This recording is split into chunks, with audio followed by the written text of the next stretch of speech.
Hey everybody, I have Nathan here from my Family Institute, and we are going to be talking about a children business, growing a coaching business. Who knows? Hey, Nathan, welcome. Introduce Thank yourself. you. Tell us what you got going on.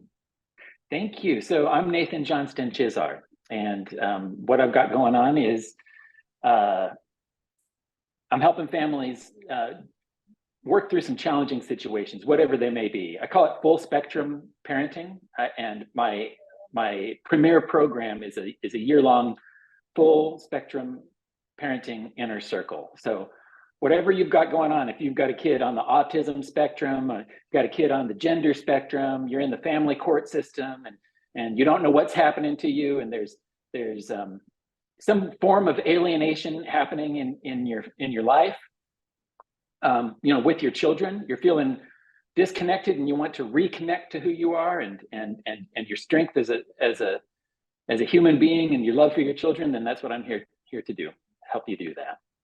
Beautiful. Awesome. So we were talking a little bit before. There's many things that go into running a business. I deal with the digital and the data like you deal with, right? And the behavior aspect, deal with all the numbers game and do that for people. But we were talking about money mindset. Let's talk a bit about that, because that is huge for pretty much everybody I talk to. Okay, yeah, let's talk about that, because I've learned some things about that most recently. It's not my area of expertise, which is okay, because I'm ready to learn, and I have learned some things. So it's funny you should mention it. I mean, really, even in the last week, my credit score has gone up 18 points. Yay. Just from, I've been working with a financial coach. I'm going to do a little plug for him. I didn't know this was going to happen, but Cody Sizemore, he's got Sizemore Financial Coaching, and I went to a master class of his about 2 weeks ago, and he really blew me away, because turns out, this is counterintuitive. You wouldn't think, but it's not about the money. No. Your money is not about your money. No. And it's like, yeah, so it's like most things. And people wonder, why do you need a coach? Isn't this just something that people do? Well, we all need help sometimes. And I need some financial help, because I've been making some emotional decisions, trying to avoid these feelings of anxiety.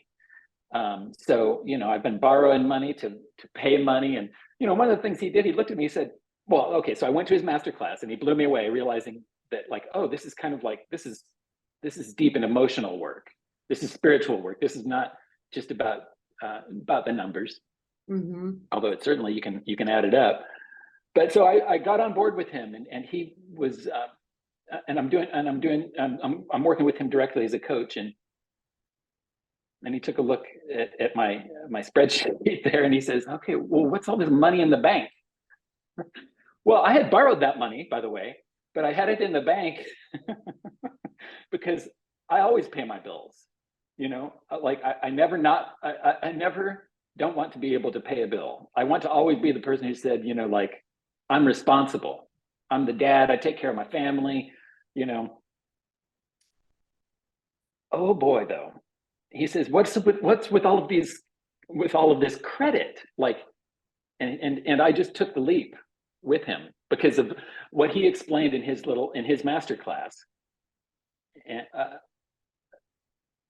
really what not to do, which is all the things that people do, consolidating debt, what do you call it? The home equity line of credit, bankruptcy, all of the things that people do to get out of the situation they're in, and they find themselves in that situation as soon as they're out of it, basically, because they haven't solved the emotional component to it. So anyways, I was resolved not to do those things that he said not to do, and I realized it's about discipline, and it's about just facing that fear.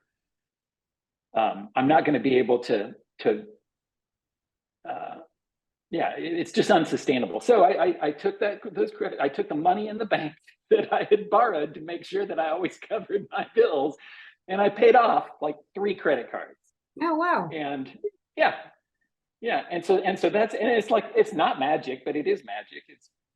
Yeah, and lo and behold, in the last week, 18 points. My credit was not looking good. It's looking better now. So anyway, it's funny you should ask. Funny you should ask. That is not what I thought I came here to talk about, but it's an important message for everyone, right? Felt like it was.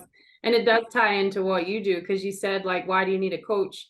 And life coaching was my first business. But if you're not living life from absolute joy and abundance, no matter whether it be parenting or your job or your career or, you know, your financial aspect or your relationship, then you need a coach, because everything that we do boils down to some inner programming that's under where we can see. So with me, my money mindset was I'm not worthy. And I went from a corporate job where I could easily ask someone for 60 grand to buy a pretty motorbike on the sales floor. But then when I was asking them for like 2 grand to actually grow their business and change their life and make hundreds of thousands of dollars, I was like, oh. And I really had to go through that process myself. And a lot of people I talk to, I can smell it on them when they're talking to me. Oh, I can't afford that. It's too expensive. It's like, it's not about the money. Like you say, it's not about the money. It's not that you're a bad parent. It's not that you can't sustain a relationship. It's that you have something boiling underneath you that's really holding you back, essentially. So it doesn't, you know, money, it doesn't matter what it is. You need a coach for it if you're not living from that 100% waking up every day and going, yes, this is my dream parenting or my dream business or my dream life in any way, shape, or form. And there's a coach out there for everybody that will specialize in something to help you move forward. So it was very valid, I think, in considering if you're a coach, right? Yeah, yeah. Absolutely, that's what it's all about. I mean, I think if anything, the pandemic taught us. I mean, I was ready already. Right around the pandemic, that was 2020, right? And 2020, when you think about that, that's like perfect vision, right? Looking forward, looking back. That was the year I turned 50. That was the year I turned 50 years old. And for years, I mean, it might have been 10, 15 years, all the time that my children were young.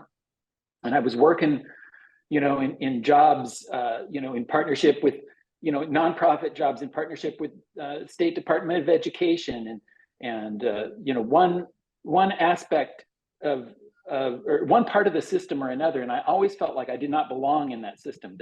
That you know, what I was really here on this earth to do was somehow limited by the fact that I was representing the government. You know, even if it was early childhood education and some good things, you know, positive policies and practices for creating close and caring relationships in group care settings for infants and toddlers, and you know, I worked in the military child care system, so you know, working with families suffering from, you know, the stress of deployment and helping them to work things through with their children, and you know, all of these different areas that I worked were meaningful to me, and it felt like important service. But I had to be somebody else's idea. You know, it was like they had a job description, and then my job was to do that job. It wasn't to make up my own job and do my own thing. So many years ago, like I'm saying, I think I was probably like 30 or 35, or at a certain point. I don't know why I put it off so long, and this is why you need a coach. Because if you go to a coach and you tell your coach, in 15 years I'm going to do whatever I want to do, if they're a coach worth anything, they're going to say, tell me more about that. Why 15 years? Yeah. You know, but the idea was, when I was 50, I was going to do whatever I wanted to do, and I wasn't going to be, you know, trying to please anybody anymore.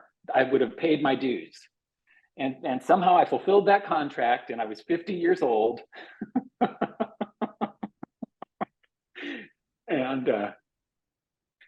And then the pandemic happened, same time.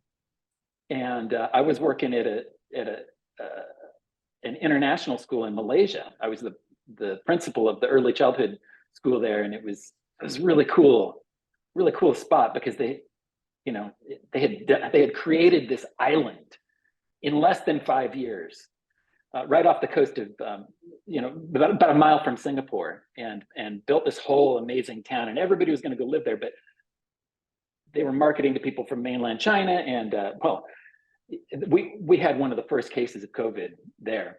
Oh, wow. In this hotel where the folks came from China for the My Malaysian Second Home program, and yeah, the school was empty, and it was a boarding school, but the only day program was my program, because for the young children, and I ended up working with families online.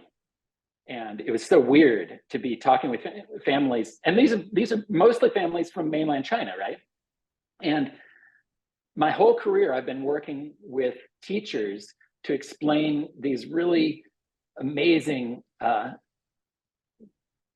practices that we have from all over the world. Some from New Zealand, with the Te Whāriki curriculum, which is, we can talk about. It's the world's first ever bilingual, bicultural early childhood education curriculum, based on sociocultural learning theory, based on really looking at the spirit of the child and supporting that more so, who they are than what they do. But then there's the philosophy that comes from the municipally funded preschool programs in Reggio Emilia, Italy. And that's been a lifelong passion of mine, the focus on the image of the child that is the center of the Reggio Emilia approach.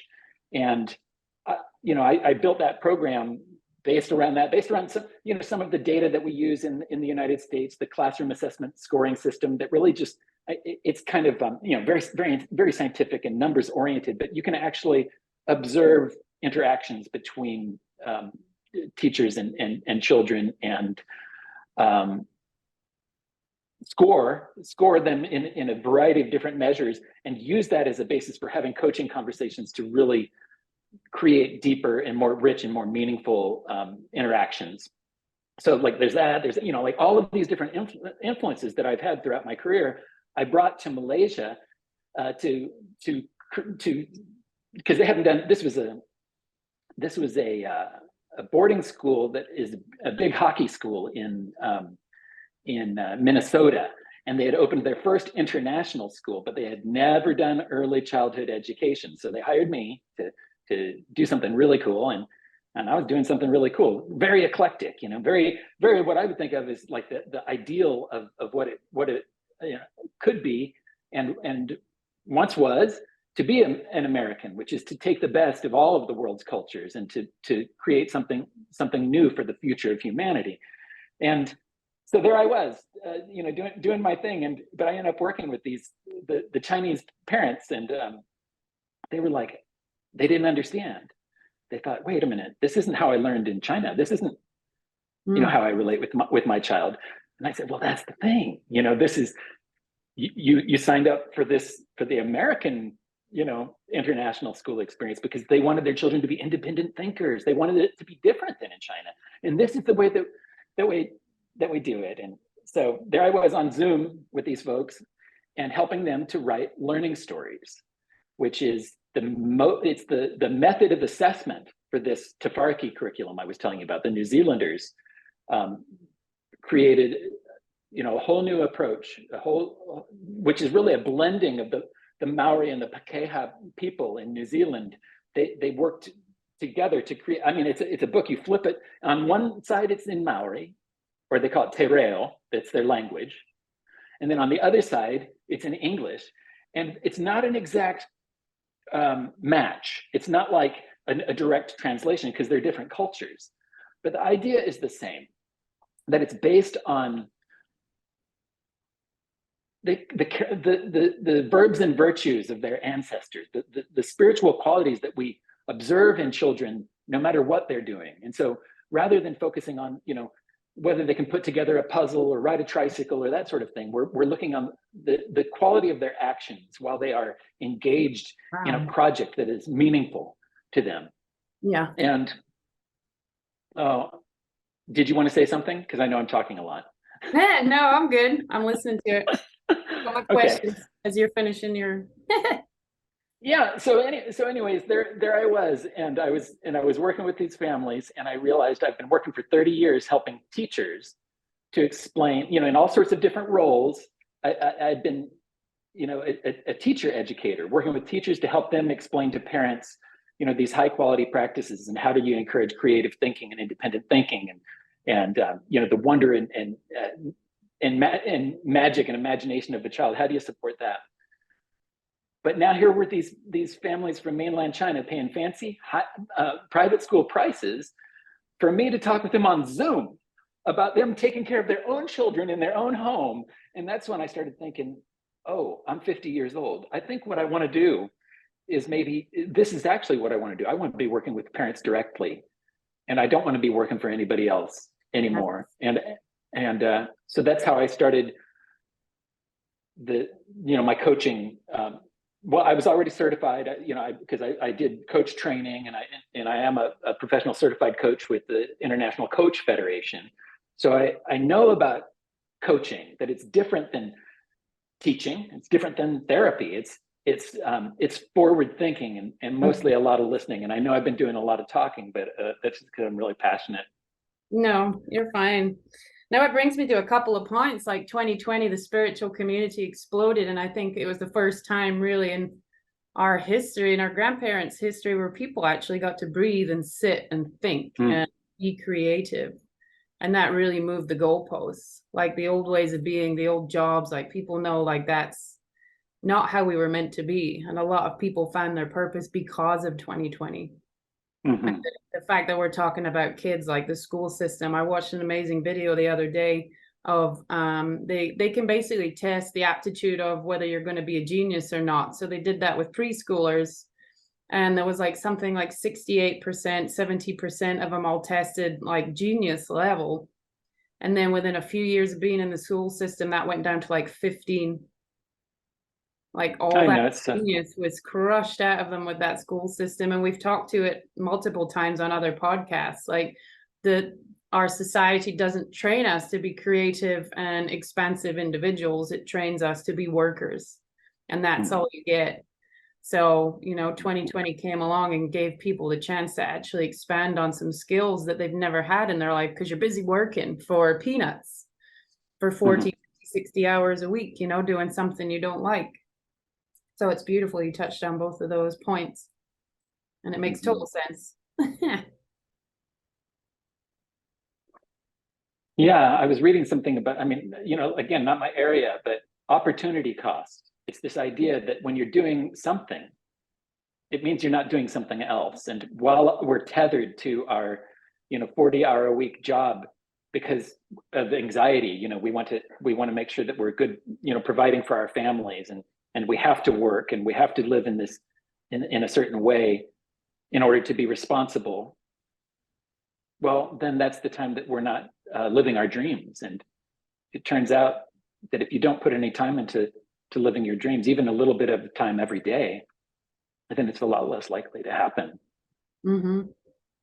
Yeah. And then another trap people get into when they start putting a little time in, they just they don't give it enough time, especially in the online space. I mean, being a coach, like coaching just takes a while. Like it's a long game with the coaching. You have to build your network. You have to build a lot of people interested in what you have to say before they transfer into being clients. It's just the way it is. Tony Robbins was like 25 years in the making.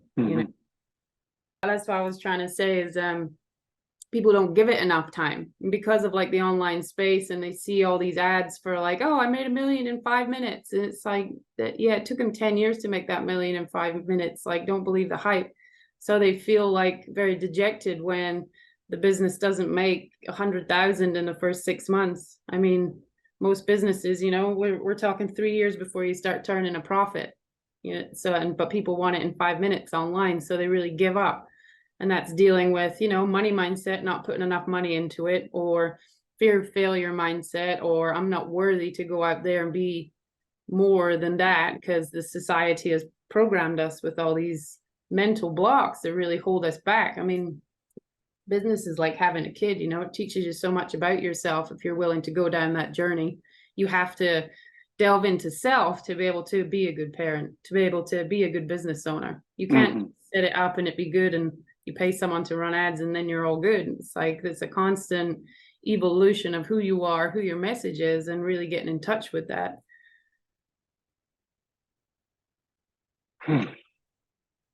Yeah, a friend of mine was telling me the other day about how bamboo grows. And apparently, it's a very intensive process over many years, about 5 years. It grows under the ground. And then at that point, within a very short period of time, I can't remember what he said, but I think it was literally weeks, it'll shoot up 10, 15 feet tall. So you can't give up. Yeah. Keep putting in the work, and don't be, live for your passion and live for your purpose, but don't, you have to focus on the leading indicators, right? The things that you do that are going to make your success inevitable, instead of just looking at the externals. Oh, what's my money in my bank account? Oh, what are people saying about me? Oh, they say, who am I to live my dream? I should just get a job. Oh, maybe they're right. So you start listening to those voices, and it's a heartbreaker, really, because it's not true. Just because something hasn't been done before, that's really not a test to see whether it is possible to happen. We have to keep on making adjustments and putting in that effort, and getting things out of the way, like mostly limiting beliefs out of the way. Absolutely. And so we become one-pointed in our purpose in life. We know what we're here for and what we came here to do, and then we live that life, and we model it for other people, and then those are the people that we attract. And then we can help them do what we've done for ourselves. Yeah. There's been, like, I'm very auditory, so words have immense power no matter what. So getting that inner critic and really silencing that, and the work around that for anybody doing anything, that's a huge, huge learning curve, and I would encourage anybody to do it. But asking yourself the right questions to put you in the right direction. With me, my coach asked me, how are you serving with love, when I was trying to transition the business from how it was to what it's becoming now.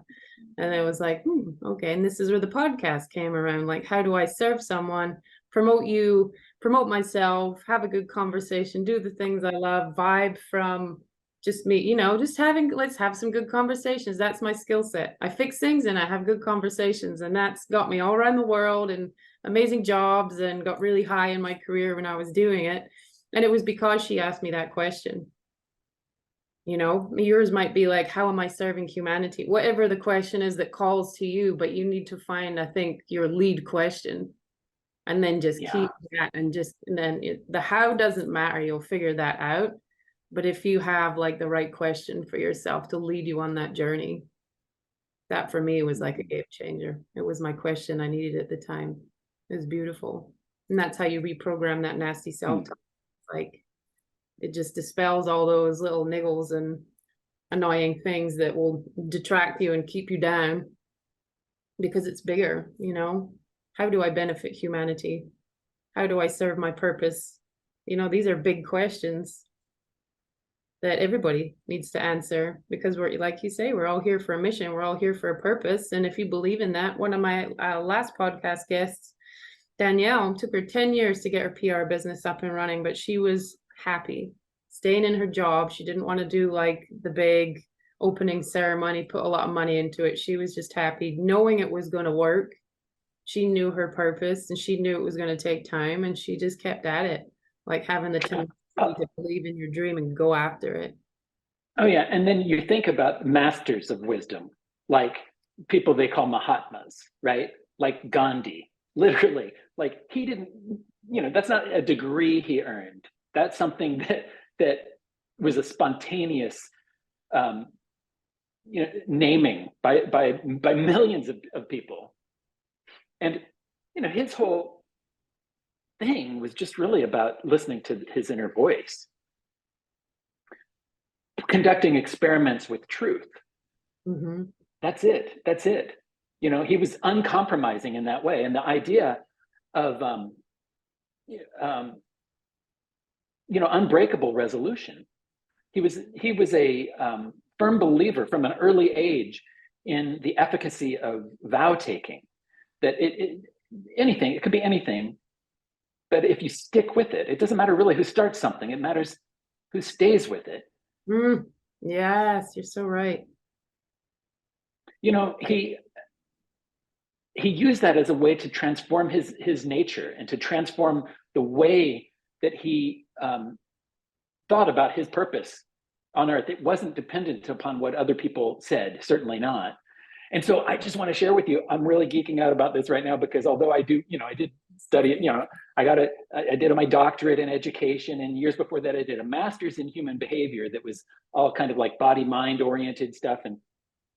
But I didn't really ever learn about the science of behaviorism, because I thought that was a dirty word, because behaviorists traditionally do not believe in the soul, right? Mm-hmm. You know, they don't want to talk about internal processes, only what's observable. Well, here's the thing. I do believe that Gandhi was a behaviorist of a different order, and he was concerned about transformation of his own nature and of his own behavior and the behavior of others. And he conducted these experiments using what I would call, you know, spiritual behavioral principles. So I realized I needed to learn some more about this science, because it is a science, and it is a hard science, actually. I mean, if you look at, you know, there's charts and graphs, and there's independent variables and you know, dependent variables, and, you know, like all of this is what the work of an applied behavior analyst does. But mostly in that field, folks work with people on the autism spectrum. But working in the family court system, I realized that we have a lot of expert opinions being tossed about by people who don't understand basic learning theory and the basic conditions that govern behavior. And so then judges have wide, you know, discretion. You know, basically they revert to the images in their mind, and they make decisions based on their past experience and their subjective experience without any data, actually. And I think that this is really, you know, horrible and terrifying. And it's one of the things that is destroying Western civilization right now. I mean, I could really get into that with you, but but there's nothing that we can do, because we've got a system, at least in the United States of America. We say that we are you know, a nation of laws. We follow the rule of law, but a lot of times if you look at the law says ask the judge, and it's up to the judge to decide. So then the law is, there is no law. So I'm hoping, you know, if I live long enough, you know, hopefully we can bring a little, you know, some charts and graphs and some actual, you know, observable data into the picture, and have that be, you know, a better measure. But so I realized I needed to learn more about this science, and so I have recently enrolled about half a year ago in a graduate certificate program in applied behavior analysis, so that I can really get the science of it, right? And so, but my project for this term, or it's just actually, I don't know if you call it a term, it's a two-month class that I'm taking. But next week I'm gonna write it up. It's a single case design research study that is focused on the efficacy of vow taking, and what, you know, if a person, you know, based on a self-chosen obligation, you know, how does that affect the verbal environment in the home, and then also the self-talk for the individual, and looking at this in terms of, you know, measuring it from the perspective of you know, independent observers and all that stuff. So I'm really excited to actually, you know, Gandhi always said he was a scientist, and so now I am continuing. I'm picking up where he left off just a little bit in my little class, but mostly it doesn't matter. It's not like I'm trying to go out and be a, you know, great scientist or anything. But all of us have to conduct these experiments. This is what our humanity is. Otherwise, we are just going to revert to our conditioning, our programming. And, you know, we're all concerned about AI these days, but the fact of the matter is we're already on autopilot. We're already, you know, governed by conditions that are emotional conditions that come from our past that we are not examining and not looking at. And so I'm Mm, just looking to shake things up a little bit here. yeah. Yeah, Can't wait no, to see what right. happens next. We have an internal AI and it's not always programmed right. Mhm. Well, it's very rarely Mhm. programmed right. I mean, how many like straight, normal, well-centered humans have you met that didn't actually get there by putting in a ton of work around coaching and self-work and self-discovery? I don't know. Yeah, I can't even think of one coming to memory, but I do know some wonderful people who've gone down the rabbit hole and done that self-work. But I love that. We have like an AI and it's broken for a lot of us. Mhm. Mm, Error in the code. definitely. But it's code, So we right? just have to, yeah, and we just have to retrace our steps and just make that correction, and then we'll get better results. That's all. So right. So yeah, you just need a coach to coach you into the finding the code and reprogramming it.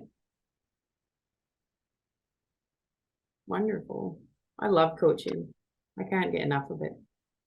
Oh yeah, and that's the thing. It's about having someone to hold you, to walk through the fire with you, and to say, "You got this," and they're not there to give you the answers. They're not there to teach you. They're not there to be the expert.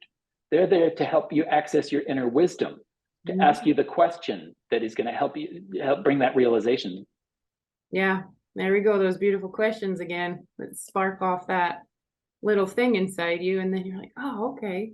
And then you're like a little puppy. You've got like the bone to chase, you know? You find your joy and your inspiration from a good question. Mm. Yeah, that is essentially what coaching is, no matter what sphere you're in. Someone just finding the right question that sparks your intuition, your God, your Christ self, whatever you want to call it, however it works for you. Mm-hmm. Beautiful. Mm. Well, this has been a good conversation. I liked it. Yeah, me too. Thank you so much for Okay, putting we're yourself out there, making the ask. That's what you did, and this is a practice of yours. And this is the type of thing that is modeling for me. What I need to do. Mhm. And not necessarily. Maybe I will do a similar question like you did, which is like, would somebody like to talk, on my podcast? That's, but it's the consistency. And it's putting yourself out there. Like you're living your purpose is lifting all of us up. Thank you so much Oh, for you're making this welcome. opportunity for me to talk about these things that are so important to me Oh, and you're to all. I learned something from everybody. So that's like I asked myself the question, like, what do I want to do in business? I didn't like what I was doing. I didn't like sales on the phone. I love sales in person. So I dug into that a little bit and I was like, what do I love sales in person for? Because I'm talking to a human being. And I was like, I wonder how I could just talk to human beings and have good conversations and put that out there and see if that like grows my business instead of, the ads that I didn't like. There are ads running to these, obviously, but in a more organic, natural format where people buy from people. If they see you enough, then and they need that service, they'll buy from you if they like you. So it doesn't have to be like overly technical, overly fancy. It has to be authentic and it has to be real. And it's like for each person finding that. This time last year, if you said I'd be on a podcast, I'd be like, no, I didn't even like being on videos. I hated social media. Mm-hmm. Now I'm so vibing with this thing. I'm here like 4 hours a night editing the videos and getting them up and putting them out over every single social media platform and really enjoying it because I asked myself those important questions like, what do I enjoy and why do I enjoy it? And understanding that and then doing it and putting it in the business. Oh Right? my goodness, we're doing video. Yeah. Is that right? Oh Yeah. wow, I didn't even. Look great. Yeah, we're doing I didn't videos. even twirl my mustache. I can twirl. Oh no, don't worry about it. It's the message, right? Look at me, I'm all red today. It's whatever. You can't be Yeah. precious about stuff. You just got to put it out there, right?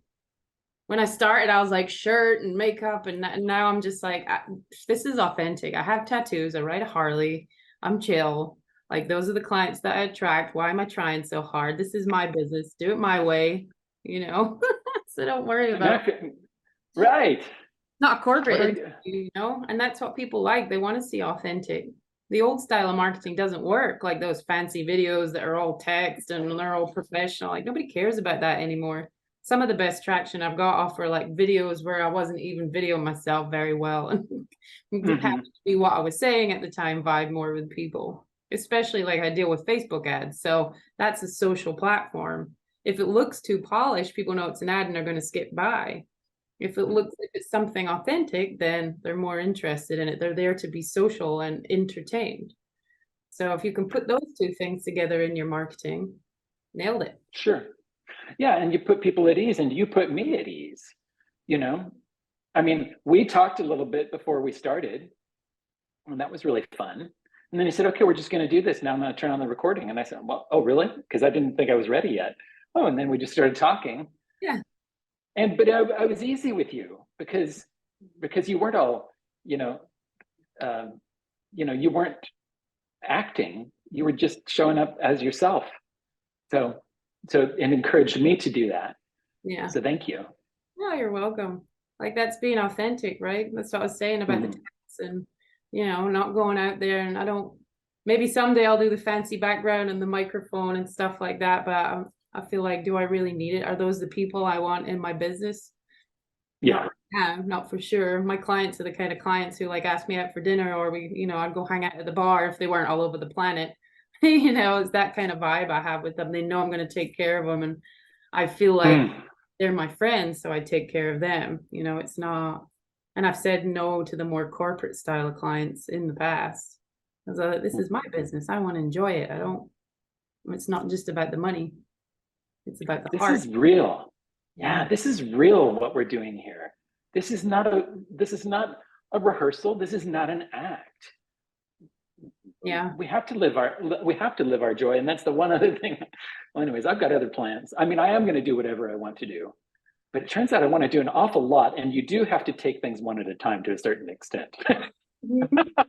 Yeah. First things first, put things in place, and then you'll have more freedom to do more things. Yes. Right. That's exactly where I'm at. I just quieten Yeah. life time to focus on the business, to put it in a different direction. And then once that gains traction, then I have been going out quite a lot since I moved. So, but this is my main focus and that's okay. That's the season of life that I knew I wanted to be in right now. And the business won't take long to flourish from this new perspective it's in right now. It's brilliant. Yeah. When you're feeling it from the I joy, you just know everything else is going to fall in from there. And that takes taking a lifetime of self work to get to this stage and know that when I'm joyful, then everything will be okay. Yeah. And I feel like a kid. Like kids, when they meet each other, hey, you want to play? Yeah, let's play. Okay, did. And that's what we just did. Yeah. It was no like, oh, we've been playful and engaged immediately. And I do know your name, but I don't know anything else about you. but what we've talked about today. That's fine. But I'm gonna send you a yeah. PDF with all my links so you can catch up, so you can see the podcast when it comes out. That's fine. That's part of Very it, good. We make connections. Oh, you're like, oh, I like her. I'll go follow her now, so I know what she's talking about, and Yeah. we branch out from there. I just did a podcast with her, and she's like, oh, I need your services. I was like, oh, that's awesome. I just went there to talk about, have a little podcast, do the opposite. I was a guest on someone else's podcast, but the more you put yourself out there, the more you are available for the people that need you. Just talk from heart, be authentic, however that works for you. Whatever you might be the person who needs the shirt and everything to feel authentic. That might be your thing. You not, but Okay. One moment here. Okay. I just have to say, this is where I'm headed. Okay.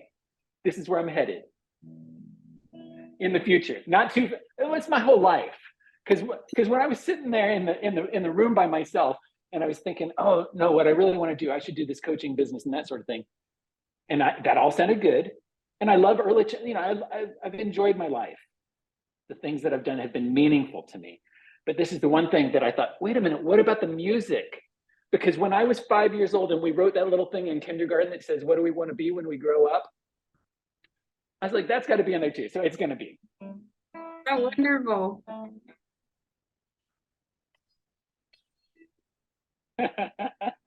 What about marrying the two? I wonder if like they would merge somewhere, because I am thinking of a spiritual practice business based around music, because I've been doing a lot of movement body work.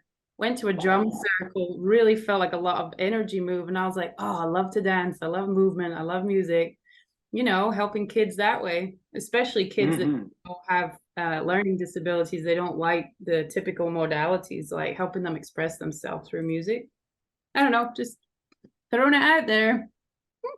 Oh, something is coming. It will. Yeah, it will come. And yeah, something good is coming. But first things first. Right. When you because I need to stop, but since I've stopped borrowing money to pay my bills, I'm going to need to focus on my coaching business. Yeah. Well, that's a good segue. Just tell us where the visitors can go, our viewers, if they want to find you for support. Tell them quick, like, review of what you do, where they can find you, and how you can help. Sure. Okay. Links down below as well. So you can email me is one way to do it. Just go to info@interactionfocused.com, and I'm Dr. Nathan Johnston Chizar. Yeah, but it's, you have to put in the www.interactionfocused.com. If you don't put in the www, you'll get an error because I haven't figured that part out yet. You just set up your DNS server with the www. It's like an A name, C name, or something. I'll figure it out. I should do that very soon. But yeah, so I'm the learning story coach, and I have my signature program is a 12-month program where I call it the full spectrum inner circle, I think I'm calling it, and this is a group coaching program where I'll work with you on whatever it is that is your challenge with your family. So it's the Interaction Focused Family Institute, and so whether you have a child who is having some challenges recognizing their own potential, and you want to help them, see how awesome they are, and you want to help people in the education system to do that as well. I mean, that's something that I can help you to do, is to come up with a plan to stand for yourself, stand for your family, and stand for your original unique cultural and spiritual traditions, while you're in the midst of perhaps one of these systems, whether it's the education system or the legal system or the healthcare system, that just has a one-size-fits-all approach. So I'm going to help you have the confidence to create a family legacy of love and learning that is going to go for generations to come, and use learning stories as a tangible way to reflect back on who your child is and who they always will be, that is going to strengthen their sense of self and their identity and their relationship with you. Because when you're telling a child, when you're using positive descriptive acknowledgement and you're describing to them, you're noticing and recognizing and responding, what it is in their behavior that connects them with their ancestors and with the strengths and wisdom of the people that they come from. When you do that, they start to think of themselves like that, and they feel pretty good, and the way they started feeling that way is because of you. And so they're going to come back to you again and again, because it feels so good to have that kind of a positive relationship. And it's different than just praise. It's not just saying, oh, good job. It's talking about the impact that they're having. And it's helping them to identify that for themselves, so that when they encounter situations in life, which, it's inevitable, we're going to come up against a wall, we're going to come up against something that is really difficult. They're going to have that experience from the learning stories that you've shared with them, that they are a person who has the persistence and the resilience and the integrity. They've been included. They're dedicated dedicated and they're empathetic. They have all of those qualities that will help them to overcome any challenging situation. And it's not just, empty. It's not just like, a made up thing. It's like they will have proof. You will have actual evidence that you can refer to again and again, because we all get down sometimes, but it's that negative self-talk that is actually, it's a survival mechanism. It's that negativity bias. We're designed to protect ourselves from danger, and so then we end up acting and playing it safe. But then, unfortunately, we don't get to live our full lives and and share our gifts with the world. And so that's what full spectrum parenting is all about. Is really, whoever you are and wherever you come from, no matter what the challenges have been, it's time to tap into something that is real, more real than the messages that we receive, that we've been hypnotized to believe in from the external world. We got to dehypnotize. Beautiful. Yeah. Awesome. Thank you, Nathan. I really appreciate you being a guest today. It's been a lot of fun. It's been a lot of fun here too. So I look forward to being in touch again and playing with you some more sometime. Yeah.